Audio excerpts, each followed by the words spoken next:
What's up, Eagles Nation? What's going on, NFL world? How you doing, Division Rivals? This is Stephen Hyder, the Gate City Sports Channel, the sports channel where the cerebral NFL fan comes for about 10 minutes of daily content. All right, y'all, ladies and gentlemen, today's topic, this is a community-requested video, guys. A few of you guys hit me up wanting me to respond to the Bleacher Report article that was written by Gary Davenport. It was kind of titled something along the lines of, like, should the Philadelphia Eagles punt on the 2021 season?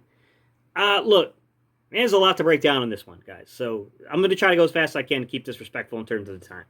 To begin with, I thought, Mr. Davenport, Gary Davenport, did a good job of painting the turmoil of the Philadelphia Eagles organization. I think that's a fair point to bring up, guys. As much as I love the Eagles, it is fair to raise the point that this is a very dysfunctional organization following what happened. So he does a good job of pointing out that 3 years removed from a Super Bowl, you got a Super Bowl winning head coach that's fired. You have a guy that you once considered to be your franchise quarterback traded. You have this general dysfunction, right? You have this dysfunction kind of following the end of the 2020 season. And, I thought he did a good job of pointing that out. It's a fair point. I get what he's saying. But I also believe that just because you were dysfunction gets fixed quickly sometimes. We don't know until we see the product on the field. And I'll grant him that. But dysfunction sometimes is resolved a lot easier than people want to admit. All right. Some of the other points that he makes, guys, that I'll just say this. I generally am not in favor of people who appeal to authority. And I'll give Mr. Davenport credit for this. He didn't completely appeal to authority because after he appeals to authority, he then gives his justification. But I just think it would be smarter to give your justification and just, we clicked on your article. Don't tell us about Peter King. Tell us about Gary Davenport. We want to know why Gary Davenport felt a certain way. So, he talks about, makes points of saying, look, the Eagles offense was 24th in the league last year. It has a second-year, quarterback who's pretty much a rookie still that only had a 52% completion rate. I think he's leaving out a lot of context and a lot of mitigating circumstances to his evaluations, but speak plainly. You get what I'm saying? Like, if you're going to say it, say it. So that way we understand where you're coming from. And he talks about the defense really not being that good, right? 19th overall. Doesn't really have a CB number 2 at this point. All things I think he should have said, to that, gave his justification of why he ranks the Eagles to be so low in this year's, power rankings. And then maybe you can say, then I don't, I'm not the only one that feels this way. There are other people that feel this way. Peter King. Peter King has them ranked 28. Then he went on to talk about, I don't know, was it Sports Nation had the Eagles ranked like 27th. And then like the guys at Bleacher Report, their analyst, had them ranked 28th. Like, okay, cool. That's all great. Like I said, guys, I'm not a big fan of appealing to authority. He kind of does that in this article. My thing is like, just speak plainly. Just tell us what you feel, why you feel that way. At the end of the day, none of us know it until the season, concludes, who's right and who's wrong on stuff. So just speak plainly. That would be my criticism here of this, right? What I will say, what bothers me is kind of the way he ended the article, because he says like nothing. He says the best thing the Eagles can do in 2021 is shift the focus towards 2022. There's many ways to do that. That's the problem. Like, what are you really saying? Like, there's more than one way to basically shift your focus to 2022.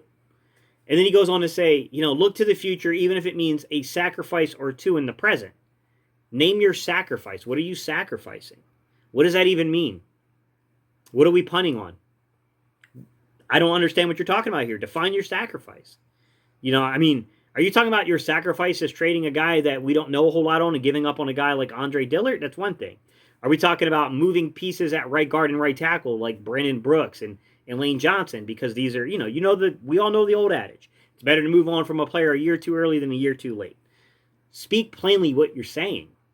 Because like when you talk about shifting the focus to 2022, one can still make the argument that keeping a upright and healthy Lane Johnson and Brandon Brooks on the field on the offensive line, if they can stay out there, gives you a better chance at evaluating bigger concerns for the long-term future, such as quarterback play and coaching.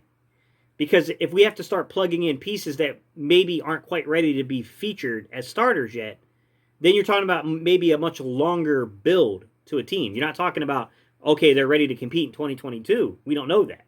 Because the bottom line is, guys, is it becomes a really difficult to basically eliminate, factor in, and analyze mitigating circumstances when it comes to the offensive line, because now you have to analyze a quarterback with bad offensive line play. You got to analyze a coaching staff with bad offensive line play, right? That can affect things.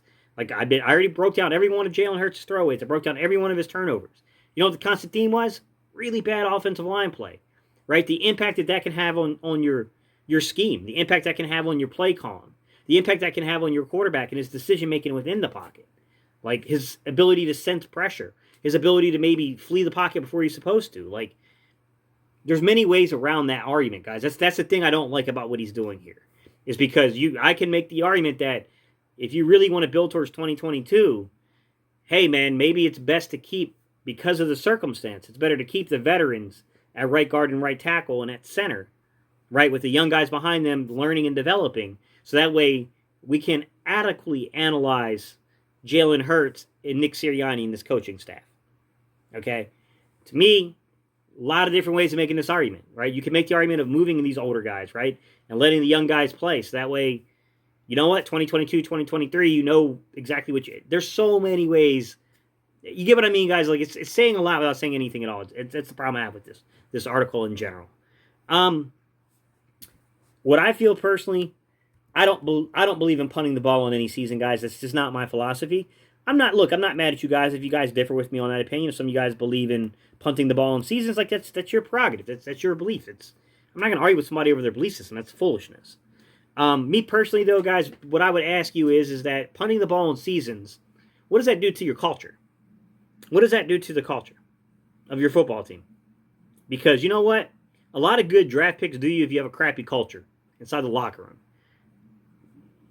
It's that whole adage, that whole old saying of what good is it to gain the world to lose your soul? What good is it to gain all these great draft picks to lose the soul of the football team? That would be my point, my counterpoint back to them. Like, what are you guys even saying when you say punt the ball in the season? Like, define that better is probably what I would say to Mr. Davenport, is that you didn't really define that well enough, in my opinion. All right, guys, I want to know, what do you guys think? Don't forget, if you want to support the channel, guys, you can buy me a cup of coffee. Links in the description below. Don't forget to like and comment on the video, guys. That's what spikes the algorithm, gets this suggested to other people. Last but not least, guys, I'd love to add you to the community. I really don't care what fan you're a fan of, what your fan base is.